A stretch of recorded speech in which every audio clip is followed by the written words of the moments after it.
It is extremely important to me that the stories we share are authentic and that we strive to tell both perspectives. I've been a local to this remarkable island 3 times and a tourist too many times to count. Our Home Your Holiday celebrates Aruba. There's a reason why Arubans are so patriotic, and there's a reason why visitors keep coming back. Let's dive into the elements that makes Aruba our home and the perfect holiday. It was also dumped in the area. Before we get into this story, I do want to mention that the comedy benefit has passed, but I still love the angle on how our visitor friends who don't live here full time still continuously give back to our local Aruban community. Well, I think the reason there's so many foreigners who want to give back to Aruba is because Aruba has made them feel so special and so terrific. And initially, Aruba might have been an escape for a lot of people. They wanted to, get away from whatever they were dealing with back home, back in the States. And then once they got here, when you fall in love with something, you want to do anything you can for it, right? Except for my ex-girlfriend. But when you fall in love with something, you want to give it all you can. And what's so terrific about Aruba, and I tell this to everybody, you can go everywhere on this island, everywhere, and you will find something beautiful and safe and happy. And I think that once other foreigners have come here and they experience that, they want to do whatever they can to support and love the place that made them feel so special. Take it from Ray. You've probably seen him around the island. He's the man behind Aruba Ray's Comedy. Aruba has been a second home to Ray for more than a decade. Last June, Ray teamed up with One Love Foundation, an organization dedicated to helping Aruba's stray animals. Together, they hosted a fundraising event in New York City, raising an incredible $25,000, all of which went directly back into the Aruba community. So we did an event in New York City. It was a stand-up comedy show at a terrific club in the city called the New York Comedy Club. And we had an amazing lineup of comedians, and it sold out, and we raised like $25,000 for the animals of Aruba. So it was a New York City event with people who love animals, with people who love Aruba, with people who just love laughing, with people who just love me. And it was a great time. So after having that successful event in New York City, we thought, well, let's do the same thing in Aruba for the animals of Aruba. As we know, Aruba welcomes thousands of visitors each year, but some become more than just tourists. Many return time and time again, investing not just in vacations, but in the island itself, spending months at a time here and finding ways to give back to the community that they love. Yes, I am American. Tell me, as an American, why are you, in a way, going above and beyond to help Aruba's stray animal situation? I have a house here. My plan is to retire here.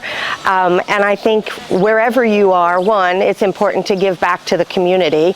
And also, for me, this is a global issue. And by helping with spay and neuter here, that helps to prevent lots of the dogs that right now come from Aruba into the U.S. We've got our own issues with overpopulation of animals in the U.S. So this way we help to stop that influx of animals from other areas in the world. One Love Foundation was started by a group of women who wanted to make a difference for Aruba's stray animals. By leveraging their networks abroad and their Rolodex, they've been able to create real impact, both on the island and beyond. Michelle, a One Love board member, shares what the foundation is all about. I think the mission really is to try and help to create a better life for the animals here in Aruba, as well as the community, right? Because you see with the strays a lot of times that they are going after people's livestock, or they are attacking people. And I think by helping with the situation, it not only helps better the lives of the animal, but also the community in a whole. Two big doggies. On March 21st, the laughter and generosity continues at Eagle Resort inside Double Down Restaurant. Ray Allen and his team of comedians, in collaboration with One Love Foundation, are bringing Aruba's first annual Positively Hilarious stand-up comedy benefit, a night of comedy for a great cause. As Ray puts it, it's an event you won't want to miss. So it's a really phenomenal comedy lineup. The show's in English, you know, other than me saying Kiko te Kiko, it'll be in English. Even if you don't love comedy and you just want to support animals, it's a great reason to come. Even if you hate animals, it's a terrific reason to come because it's a win-win-win no matter what. I'm talking to the dog. This is unbelievable. This is an outrage. How come Michelle and Ray love Aruba so much? And why give back to a place you don't even live in full time? Aruba's, I tell this to people back in the States, I say you can't necessarily explain it. You have to experience it. I've been to every island in the Caribbean and a lot of other islands in the world. And Aruba's called One Happy Island for a reason. When you're here, you just feel incredible, right?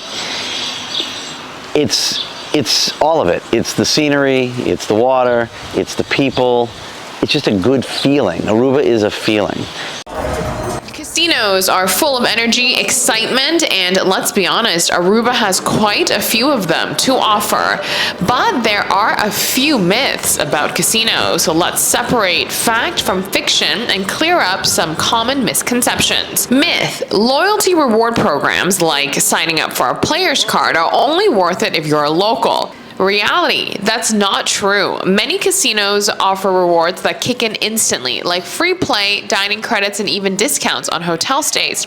Even if you're only visiting for a few days, you might be leaving money on the table by not signing up. Another myth: the house always wins. Reality: sure, casinos have an edge, but that doesn't mean players don't win. Big jackpots get paid out every single day. Just take a look at these recent winners at Marriott Solaris Casino. And now I gotta tell you, I am using them specifically as an example since I've even had my own jackpot moment. Here I am, all smiles, after winning more than $1,400 on Cash Express inside the Marriott Solaris Casino. This is proof that big wins really do happen. Myth: if I tap on the screen at the right time, I can change my luck. The reality is, this one is a total myth. Slot machines use random number generators, meaning the outcome is decided the moment you hit spin. Tapping the screen might feel lucky, but it won't really influence your win. Myth: casinos are just about slots and table games. Reality: not anymore. Some casinos now offer game show style experiences that put players right in the action. Take the Stellaris' very popular Deal the Cash, for example. It's a thrilling real-life game show where players earn entries throughout the week.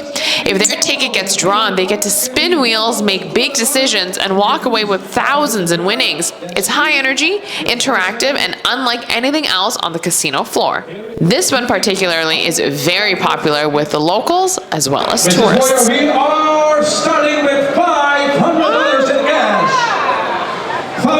Here's another myth: casinos are just for players.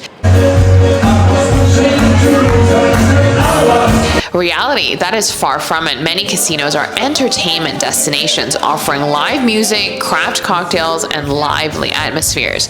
Take 101 Lounge inside the Marriott Solaris Casino, for example. They have a vibrant and spacious lounge with live music multiple times a week. So even if you're not into gaming, you can still enjoy a great night out. Now that you know the truth, you can experience the fun without the misconceptions. Whether you're here to play or just enjoy the vibes, there's always something exciting waiting for you. I may be biased because I want to hand pay here, but I do recommend the Stellaris Casino inside the Marriott Resort.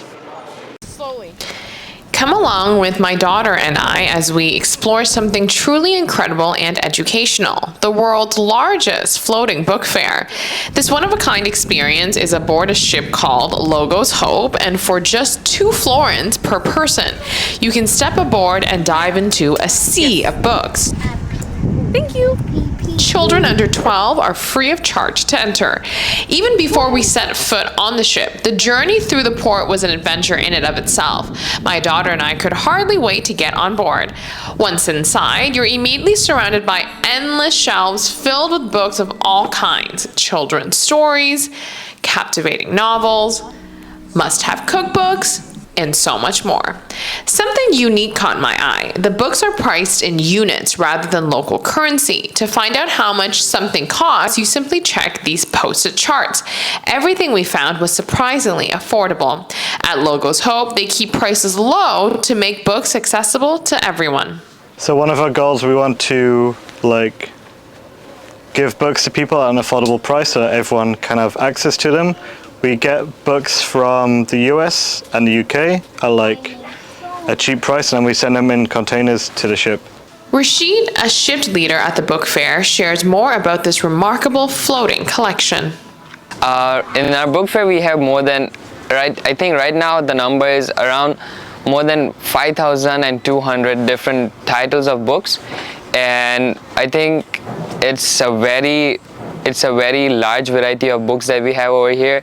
We have kids section, we have learning, we have education, we have Christian living, we have every type of book over here. So I think that's something that's really special about book fair, that we have some of the books which are not easily accessible, and we have them on our book fair to give them to the people. Logos Hope has traveled great distances to bring books to Aruba, with a mission to dock in countries and islands where access to a large selection of books isn't always easy. During my time on board, we've been to Madagascar, Mozambique, South Africa, Namibia, and then after that we went to Angola, Ghana, Sierra Leone, and then we crossed the Atlantic to go to Barbados, and then we went to Tobago, Trinidad, St. Lucia, Grenada, and now we're in Aruba. But this ship is about much more than just books. It stands by three powerful words: knowledge, help, and hope. Their impact extends far beyond the fair itself. As a ship, we have this mission of sharing knowledge, help, and hope. As in knowledge, we are the world's largest food and book fair. So we want to share knowledge in that way. We also have sometimes what we do in our iCafe is we just sit down, we teach the kids, we have the special events on board that also spreads the knowledge. In help, we go to different communities, we see how they need help, we provide help in any way possible to them, and hope in a sense that we just share our stories with them, and we also know their stories, and we can know how their lives are working, and we can help them. Both Ben and Rashid here have been traveling the world aboard Logos Hope for over a year now. They're passionate about their work. Here's why. I've been on board 16 months. I joined in Madagascar in November 2023, and I think it's such a unique opportunity. You see so much of the world, you interact with different cultures and people every day, you do so many different things. I really love just talking to the people, talking to the local visitors, and just knowing their stories and sharing my own story as well with them. The community aspect is one of the strongest aspects.